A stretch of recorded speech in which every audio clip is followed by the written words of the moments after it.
Halo warga sipil sekalian, selamat datang kembali di channel Ray Konoha. Kalau saya mengatakan bahwa Iran tidak mungkin, never ever menang melawan Israel, maka di antara sahabat yang nonton video ini pasti banyak berpikir bahwa saya itu anti Israel. Kamu Zionis. Kamu itu anti Israel. Kamu anti penjajah dan lain sebagainya. Ya, itu sudah pasti. Di Indonesia itu ya, kalau kita tidak sependapat dengan seseorang itu, maka dianggap musuh. Ya, padahal berbeda pendapat itu hal yang biasa. Justru kalau kita dalam berpandangan itu hanya melihat dari satu sudut pandang, maka kita tidak akan menemukan kebenaran-kebenaran. Nggak akan menemukan kebenaran. Jadi di video ini saya akan memberikan kebenaran yang pahit. Obat itu nggak ada yang manis sebenarnya. Jarang-jarang ada yang manis. Obat itu pahit. Kejujuran itu pahit. Jadi di video ini saya akan memberikan kejujuran yang sejujur-jujurnya. Kenapa Israel tidak mungkin kalah melawan Iran? Karena ya sedang viral ya baru-baru ini. Konon katanya Iran menembus pertahanan daripada Israel. Jangan termakan propaganda. Ya, itu tidak benar guys. Kalau saya mengatakan bahwa ya Israel itu tidak mungkin kalah dengan Iran, maka akan banyak yang memusuhi saya. Maka akan banyak yang menuduh saya itu PKI, yang menuduh saya itu sesat dan lain sebagainya. Kamu kafir. Kamu anti Israel. Kamu Kristen dan lain sebagainya ya. Padahal saya bukan Kristen. Saya bukan kafir seperti yang Anda ucapkan. Ya, sok aja kalau mau ngomong fasir, kafir ya, nggak jadi masalah. Tapi saya tetap akan memberikan kebenaran. Saya akan membongkar kebenaran. Nah, yang jadi pertanyaan, kenapa saya mengatakan bahwa Israel tidak mungkin kalah oleh Iran? Apa alasannya? Ada alasan yang jarang disadari oleh warga Konoha. Dan ini jawaban yang paling akurat, yang paling menohok. Apa itu jawabannya? Salah satu alasan yang paling masuk akal kenapa Iran tidak mungkin menang melawan Israel itu adalah karena Israel atau masyarakat Israel itu adalah salah satu masyarakat yang paling bisa dipercaya. Ya, itu inti daripada kenapa Israel itu bisa sangat tangguh seperti sekarang ini. Lah, apa hubungannya ya? Apa hubungannya masyarakat yang paling bisa dipercaya ya dengan kemenangan Israel dalam peperangan? Ada hubungannya. Contoh misalnya, dulu Israel pernah punya agen Mossad dan sangat-sangat luar biasa agen Mossad yang satu ini. Saat itu agen Mossad ini salah satu lingkaran ring 1 ya, bukan ring 1, ring 2, ring 3 atau ring 10 ya, bukan, tapi ring 1. Ring 1 dari pemerintahan Mesir. Bayangkan, agen Mossad ini hampir jadi Perdana Menteri. Bayangkan. Atau hampir jadi presiden. Bayangkan, agen-agen atau mata-mata daripada Mossad hampir jadi Perdana Menteri Mesir. Nah, yang jadi pertanyaan, kenapa Israel itu punya agen yang luar biasa? Apa alasannya? Karena Israel itu lebih dipercaya daripada si pengkhianat tersebut. Kalau misalnya ada si pengkhianat, misalnya suatu negara, ya, kenapa dia berkhianat? Itu kan yang jadi pertanyaan. Sama seperti kasus Iran dulu. Kenapa Presiden Iran dulu meninggoy? Dulu pernah ya katanya kecelakaan helikopter, meninggoy dan lain sebagainya. Apakah itu kerjaan daripada Israel? Ya jelas. Itu sabotasi daripada Israel. Saya yakin 99% itu kerjaan daripada Israel. Karena apa? Karena Iran berusaha ya menekan Israel. Nah, dari mana ya Israel bisa mensabotasi helikopter daripada Presiden Iran saat itu? Dari apa? Dari agen-agen mereka, agen-agen Mossad, agen intelijen mereka. Agen intelijen daripada Israel itu ada pada ring 1 di ya istana Iran. ada pada pemerintahan Iran. Apakah orang Israel menyamar jadi mata-mata Mossad di sana? Enggak. Justru orang Iran itu sendiri. Bagaimana cara Israel merekrut mata-mata? Apa alasannya? Bagaimana caranya? Jadi cara yang paling masuk akal itu ya, contoh nih ya di Iran, ada saja ya pemerintahan daripada Iran itu yang kurang becus misalnya, atau kurang puas lah gitu ya. Nggak puas dengan presidennya misalnya, nggak puas dengan pemimpinnya misalnya. Ada orang-orang yang di istana kepresidenan Iran itu yang nggak puas ya, pasti ada ya. Mereka mencari informasi dan sebagainya. Nah, ini yang direkrut. Ini yang jadi pengkhianat. Nah, yang jadi pertanyaan, kenapa ya? Misalnya ada seseorang yang jadi mata-mata, tapi dia bagian orang terpenting di istana misalnya. Katakanlah dia sekelas menteri misalnya, atau sekelas perdana menteri, atau orang yang dipercaya mungkin ya di pemerintahan Iran misalnya. Kenapa bisa direkrut? Apa alasannya? Karena tidak terpercaya. Karena di lingkaran daripada pemimpin Iran ini ada orang yang tidak dipercaya menyusup ke istana. Ya, dan rata-rata masyarakat Iran itu banyak yang kecewa dengan pemerintahannya. Banyak yang kecewa dengan pemimpinnya, sehingga mudah direkrut untuk apa? Untuk menggoyang pemerintahan Iran. Dan biasanya mereka akan dikasih iming-iming. Ya, kalau kita hancurkan pemerintahan sekarang ini, contohnya misalnya Iran, maka lu akan yang jadi kepala negara. Itu ya, itu secara senyap dikatakan oleh agen-agen daripada Mossad, agen rahasia daripada Mossad. Jadi bukan orang Israel ya yang menyamar jadi pejabat di Iran, enggak. Tapi orang Iran itu sendiri direkrut. Jadi ini ada hubungannya dengan kepercayaan. Ya, makanya saya katakan bahwa kenapa Israel itu menjadi negara kuat, tidak tertandingi, dan susah ditaklukkan oleh Iran. Karena apa? Karena pemerintah Israel itu terpercaya. Ya, dan masyarakat juga terpercaya, dan pejabat-pejabatnya juga terpercaya. Nggak mau berkhianat. Sementara ya dalam ring satu ya, dalam istana di pemerintahan Iran itu ada yang mau direkrut, ada pengkhianat, nggak terpercaya. Itu intinya, tidak terpercaya. Itu alasan yang paling kuat. Jadi kepercayaan itu sangat mahal sekali guys ya. Kemudian alasan selanjutnya misalnya, apa alasan selanjutnya kenapa Iran itu tidak mungkin menang melawan Israel? Sumber daya manusia. Ya, saya tahu bahwa sumber daya Iran juga bagus ya, tapi menurut saya pribadi ya, Israel itu sumber daya manusia lebih bagus. Kenapa bisa seperti itu? Bayangkan ya, Israel itu mereka bisa menyulap gurun jadi lahan pertanian. Ada banyak kok ya produk-produk daripada Israel. Bahkan dibeli oleh pemerintah Konoha, ada kok produk-produk intelijen mereka, ya produk-produk militer mereka. Banyak kok sebenarnya dibeli oleh pemerintah Konoha, cuman nggak langsung ya, tapi melalui Singapura contohnya, melalui negara lain misalnya. Ya sebenarnya mereka, pemerintah kita tuh cuman di luar-luarnya aja ngomong, saya mengutuk Israel. Enggak, mereka bekerja sama kok. Ya, mereka semacam ini kok, semacam bikin sinetron.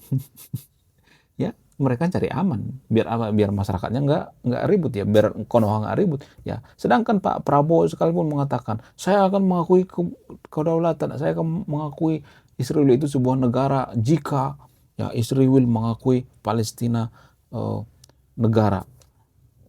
Ya, cuman itu doang. Warga Konoha ributnya minta ampun ya.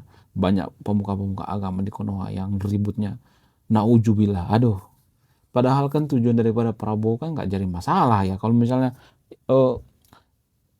Israel itu mengakui Palestina itu satu negara, ya nggak jadi masalah. Apa masalahnya ya kan? Nggak ada masalah. Cuman warga Konoha itu kan ya terlalu sensitif ya hal-hal seperti ini.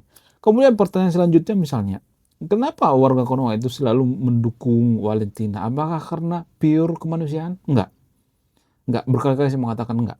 Ini bukan pure kemanusiaan. Kalau masalah kemanusiaan, ada kok perang di dunia ini yang lain kok ya. Seperti misalnya orang-orang Yaman berperang dengan orang-orang Arab Saudi. Itu kan masalah kemanusiaan juga. Jadi kita itu sebenarnya bukan masalah kemanusiaan, tapi karena seiman. Itu aja sih sebenarnya. Karena benci banget dengan Israel. Itu sih sebenarnya.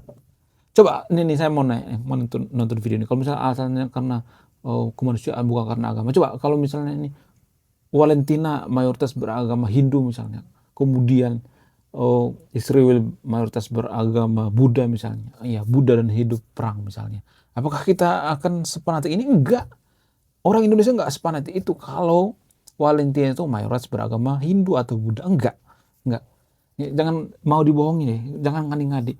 Makanya saya katakan tadi, kalau saya ngomong seperti ini mungkin Anda berpikir bahwa saya itu antek Israel. Enggak, saya cuma memberikan kejujuran ya, tanpa tendensius. Saya tidak berpihak pada Valentina, saya tidak berpihak pada Israel, saya tidak berpihak pada Iran. Enggak berpihak pada siapapun. Saya berpihak pada kebenaran. Biar kita tahu kebenaran yang sebenarnya itu. Bahkan kalau boleh jujur di Konoha juga banyak kok agen-agen daripada Israel, agen Mossad. Ada banyak kok. Dari mana saya tahu? Iya, banyak. Dari mana ada? Sebenarnya kita itu nggak berkutik sama Israel, takut sebenarnya. Apa coba yang kita andalkan sebagai warga Konoha untuk berperang melawan Israel? Nggak ada. Mereka punya nuklir, mereka punya peralatan yang sangat canggih. Kita punya apa? Kita punya cuma punya kepala, banyak kepala. Zaman sekarang kepala nggak diandelin lagi. Di masa depan itu ya, atau sekarang juga kita perhatikan ya, yang berperang itu drone sama drone, bukan manusia sama manusia. Rugi dong kalau manusia sama manusia. Sekarang itu drone sama drone guys. Nggak, manusia itu cuman operator doang. Ya, jangan kudet gitu. Jangan ketinggalan zaman dalam berpikir. Ya, ini kan ketinggalan zaman dalam berpikir. Kita masih berpikir bahwa ya, perang itu seperti perang sebelum-sebelumnya pas Indonesia merdeka ya mengandalkan yang namanya bambu runcing. No. Sekarang mengandalkan yang namanya drone, nuklir dan sebagainya.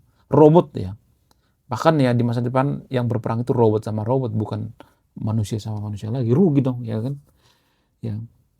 Jadi kalau boleh jujur ya, sebenarnya permasalahan antara Israel dengan Valentina ini permasalahan keluarga sebenarnya. Mereka kan masih satu DNA sebenarnya. Antara Israel dengan Valentina itu ya kalau diteliti mereka tuh masih satu rumpun sebenarnya. Sama seperti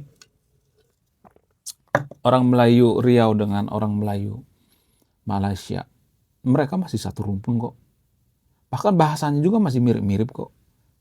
Ya, bahasa Arab dengan bahasa Israel itu kan agak mirip kok. Ya, sama seperti bahasa Melayu dengan bahasa Indonesia. Masih mirip-mirip. Wajahnya juga masih mirip-mirip ya. Sebenarnya kalau boleh jujur ya, orang Indonesia itu nggak boleh ikut campur masalah ini. Kita nggak tahu permasalahan yang sebenarnya seperti apa.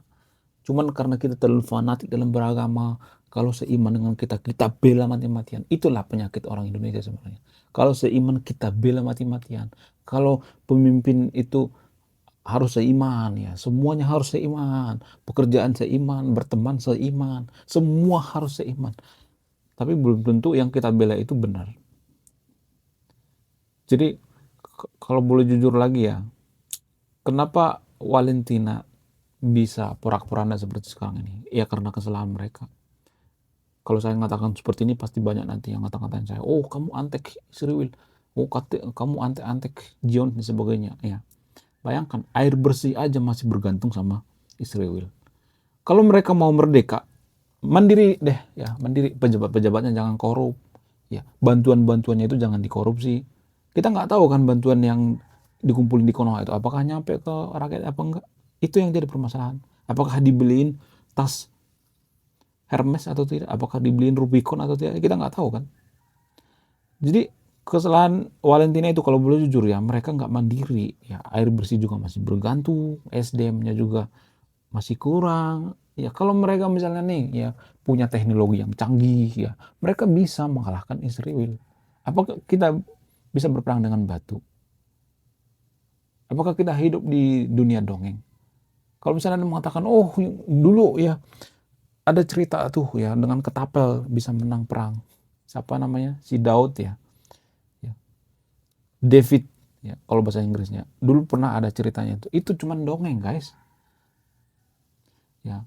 Itu cuman ada di kisah-kisah gitu. Bukan dongeng, maksudnya ralat ya. Bukan dongeng. Itu cuman kebetulan gitu, satu dari 1 juta kisah. Jadi kita tidak bisa bergantung pada kisah-kisah, misalnya kisah-kisah yang mengambang-gamang gitu, yang mengawang-awang, ya, kisah Cinderella gitu, kisah apa segala macam. Kita tidak bisa hanya mengandalkan giveaway dari Tuhan, nggak bisa, nggak bisa.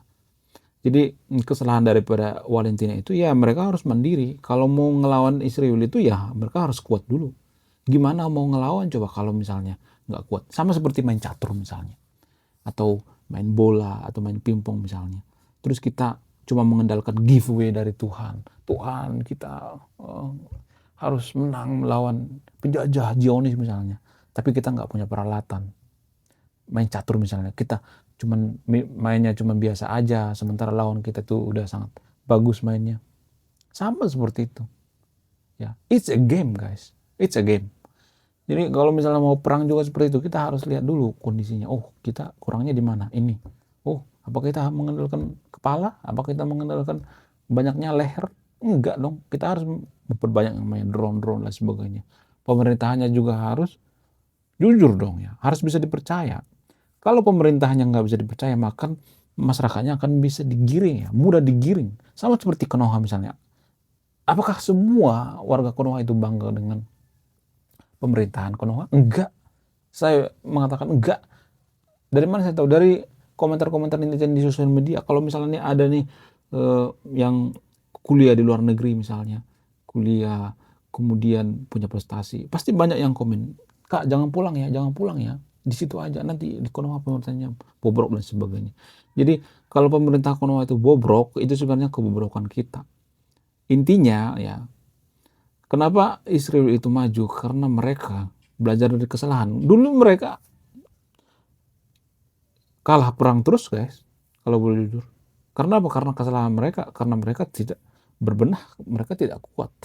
Mereka tidak menguasai namanya teknologi. Sementara sekarang ini mereka sangat menguasai teknologi. Sementara di Konoha ya, Konoha hanya memikirkan, oh bentar lagi kiamat, oh mikirin dunia mulu, oh mikirkan akhirat. Sehingga teknologi kita tidak ada maju-majunya. Ya. Bagaimana kita mau perang melawan Israel kalau teknologi kita juga nggak ada, terbuat dari bambu misalnya. Kita bisa ngelawan Israel menggunakan bambu. Mereka sudah menggunakan drone, jelajah antar benua misalnya. Mampus kita guys. Iron Dome aja kita nggak punya. Nggak punya kita Iron Dome. Emang kita punya Iron Dome? Nggak ada Iron Dome kita. Kalau misalnya ini kita diserang ya brutal dari negara lain, apakah kita bisa mengandalkan doa gitu? Tuhan, aduh, tangkislah itu serangan itu. Nggak bisa seperti itu guys. Ya. Jadi mohon maaf ya guys, saya agak vulgar ya mengatakan seperti itu. Untuk apa? Untuk supaya kita lebih berkesadaran. Itu yang pengen saya tekankan ya. Biar kita ya sadar diri dalam berperang itu nggak boleh mengandalkan giveaway dari Tuhan. Nggak boleh hanya mengandalkan keajaiban. Nggak boleh. Ya. Jadi kalau kita mau maju, kita bisa menggertak Israel itu, kita harus setara dengan Amerika. Minimal setara dengan China deh. Bagaimana caranya? Dengan cara apa? Dengan cara menguasai teknologi, SDM kita. Kalau kita mau membantu kalau kita mau membantu Valentina itu, kita harus setara dengan China. Kita bisa menggertak Israel kalau kita kuat. Tapi sekarang ini kita bisa menggertak, enggak. Kita dianggap nothing guys. Kita dianggap nothing. Enggak ada apa-apanya. Kita enggak dianggap ancaman. Enggak dianggap ancaman. Kita cuma bisa mengutuk. Oke, sekian video. Terima kasih sudah menyimak dan memahami. Saya Ray Konoha, salam rasional.